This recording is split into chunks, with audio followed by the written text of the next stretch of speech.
गाँव देहात में महाराज जी क्या है कि छोटे छोटे देवी जी के मंदिर हैं और गांव में किसी के घर में बच्चा हो रहा है या शादी हो रही है तो महाराज जी बकरा लेके और फिर उसका वो करते हैं, बलि देते हैं। फिर महाराज जी फिर पूरे गांव वाले आते हैं, फिर पूरा मांस वो करते हैं, मंदिर भी जा रहे हैं महाराज जी, देवी की आराधना भी कर रहे हैं। ये सब ये भोजन, ये आसुरी वृत्ति है, इससे भगवत प्रसन्नता नहीं होती। हम सबको ये बताना चाहते हैं, जगदम्बा को जगत जननी कहते हो तो बकरे की भी मां है। मां अपने पुत्र की बलि से प्रसन्न कैसे हो सकती है? हमें तो नहीं समझ में आता। वो मां जो जगत माता है वो अपने पुत्रों की बलि से प्रसन्न कैसे हो सकती है? अगर वो प्रसन्न होती तो तुम्हारा मंगल हो जाता। किसका मंगल हुआ बकरे की बलि चढ़ाकर? हमें बताओ। देवी अप्रसन्न हो जाएंगी अगर नहीं किया ऐसा तो महाराज जी ये भी माने। अगर वो अपने स्वरूप पे आ जाए तो सबको चाट जाए उनको। वो तो महाकाली है, महाकाल स्वरूप भी है।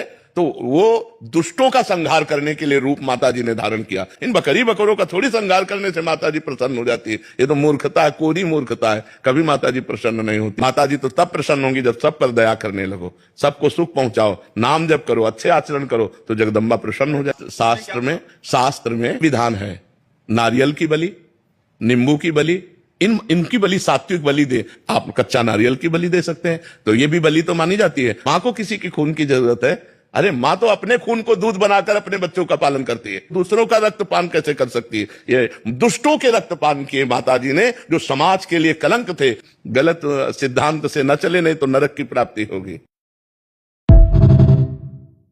गाँव देहात में महाराज जी क्या है कि छोटे छोटे देवी जी के मंदिर हैं और गांव में किसी के घर में बच्चा हो रहा है या शादी हो रही है तो महाराज जी बकरा लेके और फिर उसका वो करते हैं, बलि देते हैं। फिर महाराज जी फिर पूरे गांव वाले आते हैं, फिर पूरा मांस वो करते हैं, मंदिर भी जा रहे हैं महाराज जी, देवी की आराधना भी कर रहे हैं। ये सब ये भोजन, ये आसुरी वृत्ति है, इससे भगवत प्रसन्नता नहीं होती। हम सबको ये बताना चाहते हैं, जगदम्बा को जगत जननी कहते हो तो बकरे की भी मां है। मां अपने पुत्र की बलि से प्रसन्न कैसे हो सकती है?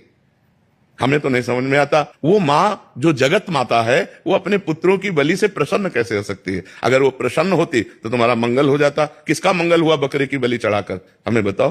देवी अप्रसन्न हो जाएंगी अगर नहीं किया ऐसा तो महाराज जी ये भी माने। अगर वो अपने स्वरूप पे आ जाए तो सबको चाट जाए उनको। वो तो महाकाली है, महाकाल स्वरूप भी है। तो वो दुष्टों का संहार करने के लिए रूप माता जी ने धारण किया। इन बकरी बकरों का थोड़ी संहार करने से माता जी प्रसन्न हो जाती है। ये तो मूर्खता है, कोरी मूर्खता है। कभी माता जी प्रसन्न नहीं होती। माता जी तो तब प्रसन्न होंगी जब सब पर दया करने लगो, सबको सुख पहुंचाओ, नाम जप करो, अच्छे आचरण करो तो जगदम्बा प्रसन्न हो जाए।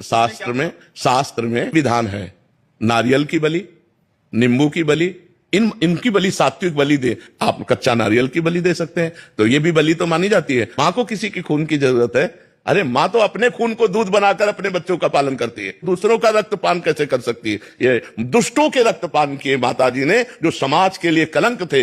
गलत सिद्धांत से न चले, नहीं तो